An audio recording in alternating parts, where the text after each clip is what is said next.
안녕하세요. 링컨 태지호입니다. 링컨 전성건입니다. 링컨 신호림입니다. 네, 오늘 저희 링컨 네 번째 시간입니다. 눈치를 채신 분도 있을 것 같은데 이제 저희 링컨이 링크라는 거죠. 대단한데요? 맞죠? 네, 맞습니다. 그럼 우리가 저번 시간을 한번 좀 돌이켜서 생각해 보면 오늘 이제 어떻게 이제 링크가 될까? 지난 시간에 우리가 그 봉준호 감독에 대해서 좀 다뤘고 한국 영화의 어떤 그 세계적인 어떤 주목에 대해서 얘기를 했었습니다. 그렇다면은 어떻게 이제 이번 시간에 이제 링크가 될까요?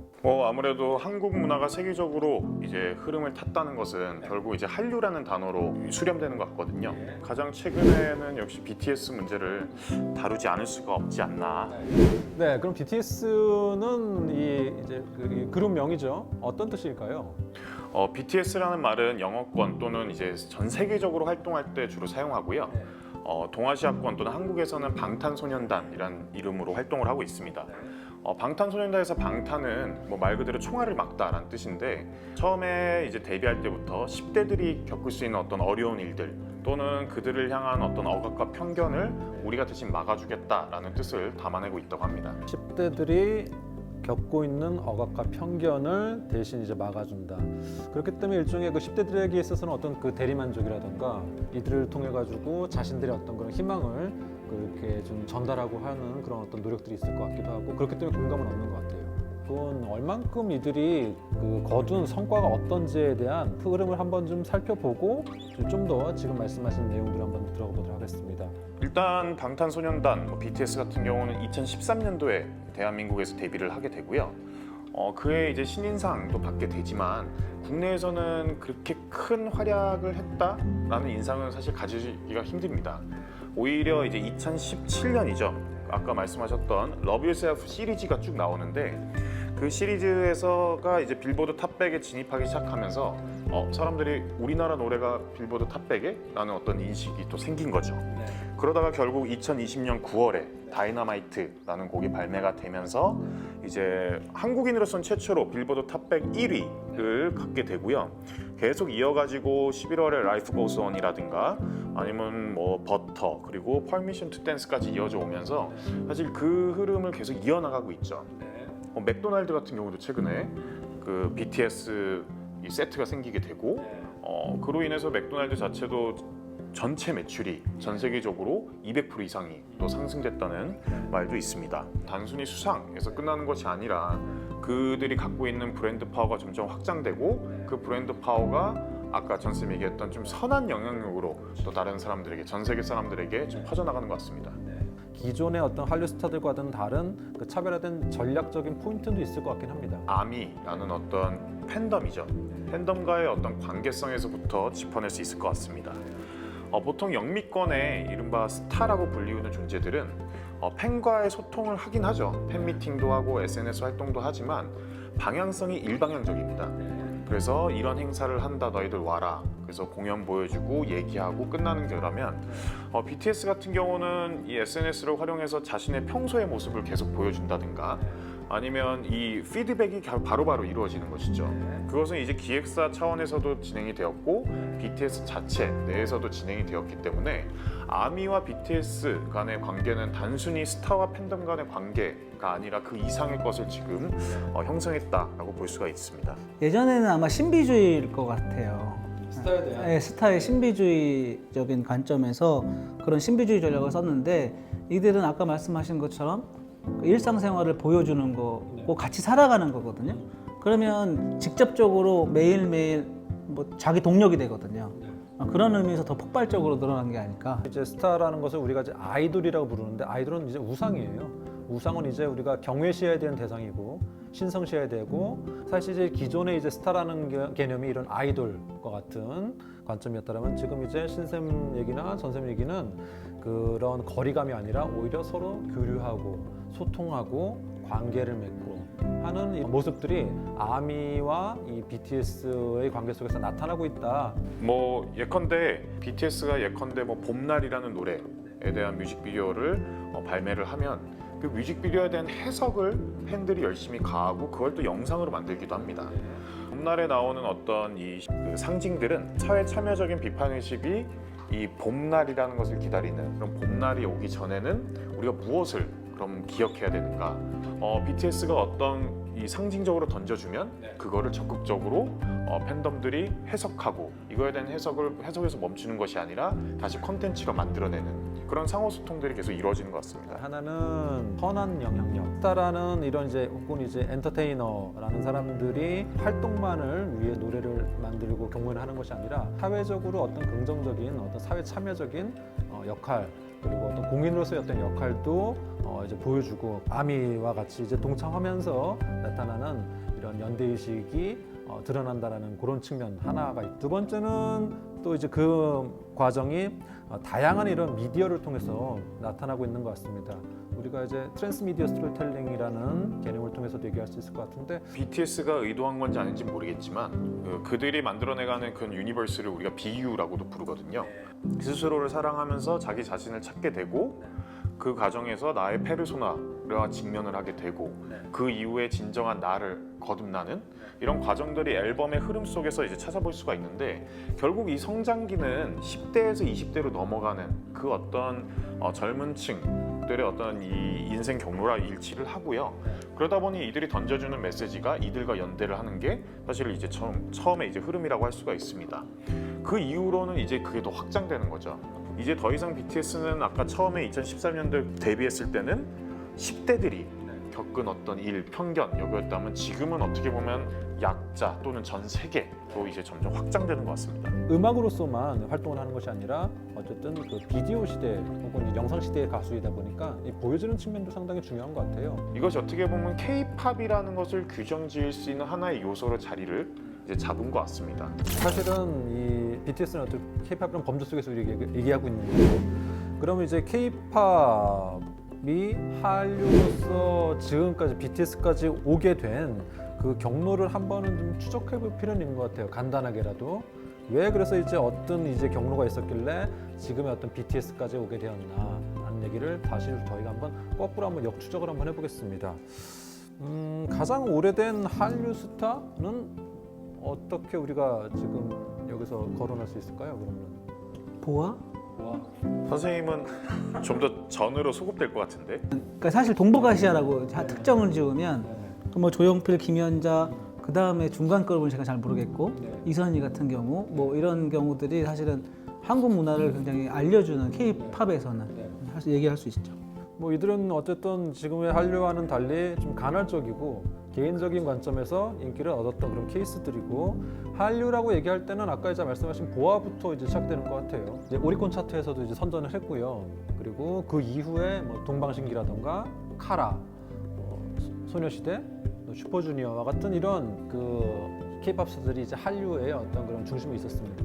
그런데 사실 이제 한류라는 것이 이제 확장성이라는 것이 상당히 중요하고 이 문제에 대해서 많이 이제 의문들을 제기하셨는데요. 이 문제가 그 이들이 결국에 성공을 한다 하더라도 아시아라는 특정 지역 내에서만 성공을 하였기 때문에 사실은 여기에 대한 부정적인 견해도 상당히 많았던 것 같아요. 그래서 한류가 금방 이제 뭐 식을 것이다, 뭐 이 정도의 한계다라는 이제 얘기도 전망을 그때 당시에 하기도 했었습니다. 그런데 결국은 이후에 이제 나타나게 되는 이제 그 뮤지션들이 아시아를 넘어서 북미라든가 유럽에도 이제 진출하게 되면서 이 한류가 다시 한번 이제 그 도약하게 되는 계기가 있는 것 같은데요. 동아시아가 아니라 아세아라고 하죠. 아세아 전체로 이제 엑소가 있을 거고요. 엑소 영향력이 사실은 우리나라 자체도 굉장히 컸고 뭐 제 딸내미도 사실은 엑소에서 BTS를 갈아탄다. 그래서 확장성이 있었고 또 미국 같은 경우에는 원더걸스죠. 원더걸스. 네. 실패를 하긴 했지만 금융 위기인가요? 그것 때문에 그런 사태 때문에 굉장히 많은 노력을 했음에도 불구하고 실패를 했지만 그 실패가 그냥 끝나는 게 아니라 이후에 BTS까지 연결되는 자양분이 됐다고 생각을 합니다. BTS로 넘어오기 전에 중간에 우리가 주목할 만한 뮤지션이 있죠. 싸이가 사실 2012년이죠. 첫 번째 정규 앨범에서 강남 스타일을 불렀고 유튜브로 인해서 이제 뮤직비디오가 굉장히 전 세계적인 호응을 얻게 되면서 갑작스럽게 이제 세계적인 진출을 하기 시작합니다. 한국어 노래 최초로 빌보드 핫 100에 10위 이내로 진출을 했던 노래이기도 하고요. 연속 2위를 7주 했습니다. 이게 1위 탈환을 못했을 뿐이죠. 그리고 2010년대 빌보드 통합 유튜브 스트리밍 1위, 영향력이 굉장히 컸었죠. 우리가 지금까지 언급했었던 그 여러 이제 가수들과 뮤지션들과 달리 아이돌 캐릭터는 아니에요. 공연을 위주로 하는 사람으로 알고 있고, 그래서 그런 게 사실 충격적이었고 유튜브의 파급력이라는 게 장난이 아니구나 라는 걸 알려준 사람이기도 하죠. 유튜브 스트리밍이 사실은 1억 뷰라는 게 이때부터 이제 억대로 가는 게 많아지는 거 아닌가요? 원래는 그냥 뷰라는 건 아래 표시가 되잖아요. 그런데 싸이 뮤직비디오만 위에 몇 뷰가 되었는지 특별히 유튜브에서 제시할 정도로 이거에 대한 관심이 굉장히 컸던 걸로 기억하고 있습니다. 뉴미디어의 어떤 발전사로 보게 되면은 2010년대 초반부터 이런 유튜브와 같은 이제 플랫폼 서비스가 대중적으로 확산되게 되는데 어찌 보면 이제 그 딱 시기가 딱 맞아 떨어진 것 같아요. 얘 어떤 그 뮤직비디오 강남스타일이 유튜브라는 이런 플랫폼을 통해서 다양한 이제 전 세계의 여러 이제 그 팬들이 자신들만의 어떤 강남스타일을 이제 그 안무를 해서 이제 춤을 춘다던가 그런 퍼포먼스를 보여줘서 확산되게 되는 그런 어떤 시기도 이때였더라고 지금 기억이 지금 나고 있습니다. 이게 뭐 우연히 겹친 걸 수도 있는데 싸이가 활동하다가 이제 YG라는 대형 기획사에 몸을 담은 다음에 낸 바로 노래가 또 그렇게 됐기 때문에 어떻게 보면은 이제 기획, 유통 그리고 퍼포머로서의 어떤 역량 그리고 뉴미디어 이런 것들이 다 결합을 하게 된 게 이 강남 스타일이 아닌가. 음악 K-팝 부분은 이 정도로 좀 저희가 한번 넘어가고요. 그 이제 또 다른 이제 이 한류의 영역인 드라마에 대해서 한번 좀 한번 해보도록 하겠습니다. 한류가 지금까지 3.0의 시대라 그러거든요. 드라마가 한류 1.0을 이끌었고 영화와 뮤지컬이 2.0 그리고 문화가 3.0이라고 하는데 어떻게 보면 1.0의 드라마라는 건 드라마로 인해서 이 한류라는 것이 시작됐다라고 볼 수 있고 그거의 시작이 바로 1998년도 우리나라에서 방영이 되었던 사랑의 모길래가 1999년에 중국의 CCTV에서 방영이 되면서 엄청난 인기를 갖게 되었고 이제 한국의 드라마에 대해서 사람들이 관심을 쭉 갖게 된 거죠. 그 이후에 이제 뭐 사실 이제 한류와 관련된 드라마들 꽤 많고 또 이제 이 드라마라는 것이 당시에 이제 제작이 됐을 때 바로 이제 그 인기를 얻고 확산된다기보다는 제작이 먼저 됐지만 나중에 그게 수출되기도 하고 이런 약간 어떤 시간차도 있긴 합니다. 그럼에도 불구하고 이제 우리가 주목해야만 하는 그런 이제 한류 드라마는 일종의 이것은 이제 한류의 어떤 역사 같이 돼버렸는데 뭐 대장금이라든가 겨울연가 같은 드라마를 언급을 안 할 수가 없는 것 같습니다. 사랑의 모길래가 중국에서 인기를 끌었다면 이 겨울연가는 일본에서 그리고 대장금 같은 경우는 동아시아뿐 아니라 아프리카, 유럽, 중동 뭐 87개국에 수출되었다라고 하더라고요. 그래서 처음에 수출됐을 때 120억 이상을 벌어들인 드라마로 재작년이 기억하고 있습니다. 그래서 중국, 그 다음엔 일본, 그 다음에 동아시아뿐만 아니라 전 세계적으로 이제 가는데 사실 영미권에서는 뭐 이 한국 드라마가 인기가 있지는 않습니다. 거기 워낙 드라마 시장이 또 강하니까요. 이 드라마라는 것은 서사라는 것이고 이 서사는 노래와 달리 가치관이라든가 문화적인 어떤 그 정서와 좀 더 이제 교감이 돼야지 그걸 이제 수용할 수 있는 그런 이 장르인 것 같아요. 이후에 이제 드라마들 제가 이제 기억나는 것들은 뭐 별그대, 별에서 온 그대, 뭐 이런 드라마들까지 있는 것 같아요. 태양의 후예도 킹덤 이라는 드라마를 얘기하고 싶은데 이게 좀 다르죠. 왜냐하면 넷플릭스 자체 내에서 김은희 작가한테 요청을 했고 그래서 김은희 작가 쓴 걸 한국 배우들이 한국에서 찍었지만 유통 자체는 또 넷플릭스에서 했기 때문에 이 드라마의 어떤 향유 방식이나 유통 방식이 변화했다 정도까지만 좀 짚어보고 싶습니다. 알겠습니다. 그러면은 아까 이제 제가 이제 잠깐 이제 그 홀딩 해놨었던 그 문제를 좀 얘기해 보죠. 왜 한국 드라마가 인기가 있는가? 외적인 걸로 따지면 대장금의 경우에는 사실은 한자 문화권에 속한 나라들에서 아마 영향이 많았을 것 같고 일본은 좀 다르죠. 겨울연가 같은 경우에는 인물 중심이고 윤사마라고 해가지고 그 배용준이라는 배우가 인기가 굉장히 많았잖아요. 제가 봤을 때는 서구적인 외모라 할까? 친절함이라든가 뭐 이런 요소들 있지 않습니까? 근데 그런 부분들이 어필되지 않았나. 그래서 좀 다르게 캐릭터와 스토리에 대한 문제를 좀 나뉠 것 같아요. 네. 캐릭터 먼저 좀 얘기를 할까요, 그럼? 저는 뭐 캐릭터나 내러티브나 일단 한국 드라마가 처음에 인기를 끌었던 거는 지금 낯설었기 때문이 아닌가로 보고 있거든요. 호기심으로 일단 시작됐다. 네. 왜냐면 우리나라에서 사실 인기를 끌었던 외국의 드라마를 보면 뭐 예를 들어 미드나 영드 같은 걸 보면 뭐 CSI가 처음에 이제 시리즈물로 들어오게 되고 그들이 보여줬던 수많은 이제 드라마 같은 것들이 우리나라에서는 보기 힘들었던 양식이었기 때문에 굉장히 관심을 가졌거든요. 뭐 좀 더 과거로 들어가면은 600만 불의 사나이라든가 소모즈라든가 이런 것들이 인기를 끌었던 이유는 우리나라의 드라마 환경에선 전혀 볼 수 없었던 인물과 줄거리, 스토리가 있었기 때문이라고 봅니다.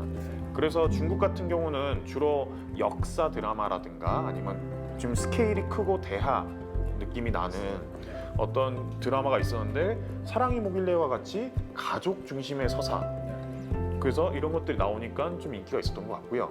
일본에서도 원래 이제 일본의 어떤 남성성을 보여주는 수많은 드라마 속에서 굉장히 여성에게 아까 전쌤이 얘기한 친절함이라든가 굉장히 고운 외모라든가 이런 캐릭터성을 가진 배용진이라는 배우가 사실은 어필을 했기 때문에 특히 그런 아름다운 사랑 얘기가 가능했던 것들.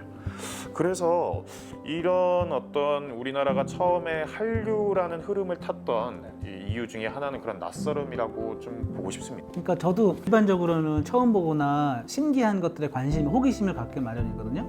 근데 이제 일반적인 사람들이 다 그렇지는 않을 수 있어서 아까 말씀해주신 600만 불의 사나이나 소모즈라든가 뭐 이런 것들 우리나라에서 인기 있었던 이유는 영미권이죠. 영미권의 방송들을 계속 틀어줬던 우리나라 방송 시스템에 계속 익숙했기 때문에 예를 들면 뭐 저 어렸을 때 서부 영화들을 보거나 그 배너 같은 거 보면 기독교적인 문화들이 많이 침투해 있었고 그 다음에 백인들에 대한 우호적인 생각들이 많이 있었잖아요. 낯설음도 사실은 있지만 그래서 신기하고 재미있지만 익숙함도 있었다. 그런 거를 생각을 하면 또 일본과 중국에서 한류를 느끼는 건 어쩌면 다른 측면에서 문화적으로 자기네 문화랑 관련되는 부분들을 터치해줬다. 익숙한 부분을 터치해줄 수도 있었다라는 생각을 아마 이제 이게 보편적인 부분과 특수한 부분이 같이 이제 들어가기 때문에 되는 것 같아요. 예, 그래서 특수하다는 거 혹은 이제 해외의 문화라는 것은 이제 호기심, 낯섦, 특수함과 이제 연관되어서 관심을 갖는다라는 것이 있을 수 있겠고, 그럼에도 불구하고 그것이 완전히 이질적이라면은 우리가 수용하기 어려울 텐데 그들이 거기에서 이제 어떤 접점을 찾고 보편적인 정서적인 어떤 교감이 있으니까 그렇기 때문에 이제 이 특수함이 익숙함으로 또 이렇게 같이 이렇게 녹아 들어가는 것 같습니다. 네, 우리가 이제 그 한류 얘기를 많이 하면서 또 이제 자주 언급되는 것이 이 단지 그 텍스트 컨텐츠로만 소비되는 것이 아니라 어떤 파급 효과로서 한류를 많이 얘기를 해요. 그 이후에 한국에 대해 관심이 많아지고 혹은 또 드라마는 결국 일종의 생활상을 보여주기 때문에 거기에서 뭐 입고 자고 먹고 하는 것들까지도 다 이제 팬들에게 영향을 미치고 이제 소비토록 하게 되는데, 별에서 온 그대 같은 경우는 너무 유명하죠. 치맥 문화가 중국 전반에 퍼지게 되고 중국인 관광객들이 한국에 들어왔을 때 치맥을 1순위로 챙기는 뭐 그런 어떤 현상이 일어나기도 했습니다. 네, 뭐 제가 아는 데는 서울 종로에 가면 삼계탕 집이 있거든요. 거기는 이제 일본 관광객들이 꼭 들리는 코스 중에 하나. 그래서 저는 이 드라마, 특히 K 드라마를 통해 가지고 관광 같은 경우 많고요. 경복궁 이런데 북촌 이런데 한복 입고 외국인들 돌아다니면 사진 찍는 거, 그다음에 그런 그 정동길의 그 골목들 투어하는 거 이런 것도 사실 드라마에 나온 부분들을 찾아간다고 하더라고요, 외국인들이. 그래서 관광 산업도 되고요. 베트남 경우에는 사실은 한국어가 지금 제일 외국어로 됐잖아요. 그래서 이제 그런 것들이 사실은 드라마나 뭐 K-팝도 마찬가지긴 한데 엄청난 영향력이라고 생각을 합니다. 근데 뭐 사랑이 뭐길래 뭐 겨울 연가 대장금까지만 해도 그걸 보면서 대리만족을 하거나 아니면 그걸 통해서 그냥 문화를 배우거나 정도였는데 이 별에서 온 그대 같은 케이스는 사람들이 직접 물론 좋아하죠. 하지만 그걸 모방하기 위해서 직접 그 나라에 가고 그들이 했던 행동을 다시 재현해내면서 어떻게 보면 내가 그 캐릭터가 되었다라는 어떤 상상력을 성취한 걸 수도 있고요. 더 나아가서는 한국 자체에 대한 어떤 이해도 이제 높아지는 계기가 됐을 거라고 생각을 합니다. 그 다음에 이제 다른 영역을 또 한번 살펴보겠습니다. 예능은 어떨까요? 예능도 최근 들어와서 이제 한류의 어떤 새로운 영역으로 부상하고 있는 것 같습니다. 음악에서 복면가왕이나 나는 가수다 같은 경우가 예능이요? 네, 음악 예능이죠.